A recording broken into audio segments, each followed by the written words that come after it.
Chers amis, bonjour. Nous sommes le mercredi 19 janvier 2022. Il est 10h30. Quelques news de l'Arménie, de l'Artsakh et de la diaspora arménienne. Tout d'abord, le président Armen Sarkissian, le président arménien Armen Sarkissian et le prince héritier d'Abu Dhabi ils ont discuté des questions liées à la promotion de la coopération bilatérale. Donc Armen Sarkissian et le prince héritier d'Abu Dhabi, le cheikh Mohammed bin Zayed Al Nahyan, ont discuté du rapprochement, en fait, de la coopération entre l'Arménie et les Émirats arabes unis. Voilà. Diplomatiquement, c'est très très bien hein, entre l'Arménie et les Émirats arabes unis. Donc il y a quand même un lien fort. Voilà. Le président, par contre, Ahmed Sarkissian, bon, je ne sais pas s'il faut s'inquiéter, est rentré à Yerevan. Et ce matin, donc son bureau, le bureau de la présidence, annonce qu'il va prendre des vacances, de brèves vacances, pour des exercices, pour un examen médical. Voilà. De quoi souffre-t-il? De rien d'infiltré. Il avait eu le coronavirus il y a de cela un peu plus d'un an. Hein. Il s'était fait soigner à Londres, en Angleterre. Depuis, on n'a aucune nouvelle donc, de son état de santé. C'est étonnant qu'il puisse prendre quelques jours. Peut-être qu'il y a une opération chirurgicale. En tout cas, on lui souhaite un prompt rétablissement s'il est malade. Euh, L'information importante aussi, donc, qui a été communiquée par Jonathan Lacotte, l'ancien ambassadeur de France en Arménie, qui pendant des années a monté un dossier. Et aujourd'hui, donc, le projet a été validé. L'Institut français, donc un institut français, qui ouvrira ses portes à Yerevan. Donc ça sera en coopération avec la Fondation Aznavour. L'Institut sera situé à la Cascade à Yerevan, donc à côté du musée Charles Aznavour. Une très très bonne chose. Dedans, donc il y aura, c'est quoi donc, enfin le but de cet institut, c'est le rapprochement entre la France et l'Arménie encore plus hein, par le niveau culturel. Voilà, réunira tous les projets qui contribuent aux relations culturelles entre les deux pays. Création de cette institution 30 ans après l'établissement de relations diplomatiques entre la France et l'Arménie. L'Institut français donc, sera engagé dans la mise en œuvre de programmes éducatifs, culturels et humanitaires, indique l'agence de presse Armen Press. Voilà donc qui est une bonne chose en fait. Encore un rapprochement entre l'Arménie et la France, mais c'est un rapprochement une nouvelle fois culturel. Nous on attendait beaucoup plus de la France, c'est pas le cas. Voilà, donc on espère. Le ministère, enfin ex-ministère arménien de la diaspora, qui aujourd'hui est le Haut Commissariat pour la diaspora, présidé par Sinanian, hein, Nicole Pachinian a signé un décret donc, nommant Liana Simonian en tant que directrice adjointe du bureau du haut-commissaire en chef aux affaires de la diaspora, un bureau qui dépend du ministère du Premier ministre arménien tout simplement. Hein, voilà. Mais cette dame-là était connue en fait. Hein, voilà.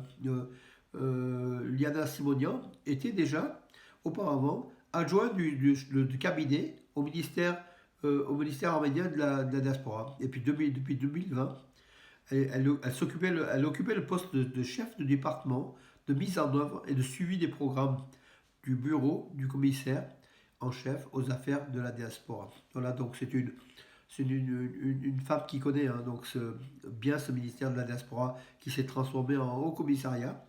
Voilà, elle a été nommée donc juste donc le bras droit de Sinanian, donc l'adjointe de ce bureau. Voilà, une bonne chose. À Stepanakert, un quartier arménien avec 3 immeubles importants est en train de voir le jour. Bon, la construction est toujours en cours, mais ça avance très vite. Donc les constructions financées par le Fonds arménien et puis par le gouvernement de la République de l'Artsakh. Beaucoup d'autres constructions sont aussi en cours à Mardouni, à Mardakert, à Askeran, les quatre villes principales de l'Artsakh aujourd'hui. Il nous manque Hadrut et Chouchi, deux autres villes de l'Artsakh aujourd'hui occupées par l'Azerbaïdjan. Voilà. Le pantouradisme plein gaz, bon j'avais titré un petit peu ironiquement, plein gaz pour le pantouradisme, c'est sur la nouvelle d'Arménie ce matin. Hein. La Turquie et l'Azerbaïdjan débuteront cette année la construction d'un gazoduc entre Igdir qui est une ville au pied du mont Arat, à la frontière arméno-turque, qui qui est situé en Turquie, entre Igdir et Nakhitchevan. Donc d'Igdir, le gaz va partir vers le Nakhitchevan, la ville, la capitale donc, du Nakhitchevan, qui est une terre arménienne occupée par l'Azerbaïdjan depuis le début du XXe siècle. Voilà voilà qui va renforcer encore plus l'amitié et les liens entre la Turquie et l'Azerbaïdjan. Euh, en sport, oui. Alors, oui, donc Gagik Sarkisian, le président de la fédération arménienne de ski, s'est félicité de que 4 skieurs arméniens ont eu leur visa olympique pour Pékin, qui démarre dans quelques jours, hein. Voilà. En plus de ces 4, il y a aussi le couple Tina Garabedian et pardon. Son nom, c'est un nom composé, mais Tina Garabedian était avec Simon Sénécal en patinage danse, hein. Donc voilà, donc il y aura 6 athlètes arméniens. Slavik Arutunian, le jeune patineur, espère aussi une place s'il y a un désistement pour cause de Covid, hein. Voilà, il est, paraît-il, assez proche donc des qualifiés. On verra 6 ou 7. En tout cas, c'est une bonne année pour l'Arménie, hein, au niveau des délégations à Pékin. Par contre, chance de médaille, je dirais aucune, mais l'important, comme disait Pierre, le baron Pierre de Coubertin, est de participer. L'Arménie présentera son drapeau, son honneur, tout ça. Mais il est difficile d'avoir une médaille en Jeux Olympiques d'hiver pour l'Arménie. L'international arménien Vahan Bijakchan, qui est parti donc de Zelina, Slovaquie, qui est parti vers la Pologne, un club de Pologne, hein. Pogon Skrzyn, donc c'est un nom qui va toujours être difficile à prononcer. Sczecin. Et après, on dit que les noms arméniens sont compliqués, mes amis. N'ayons pas de complexe, les noms arméniens sont très faciles par rapport à certains noms polonais, ou d'autres d'ailleurs, comme les géorgiens. Voilà, donc Van Bijakchan, il va avoir le maillot numéro 22. En match amical, déjà, il a marqué un but, hein, donc à peine arrivé.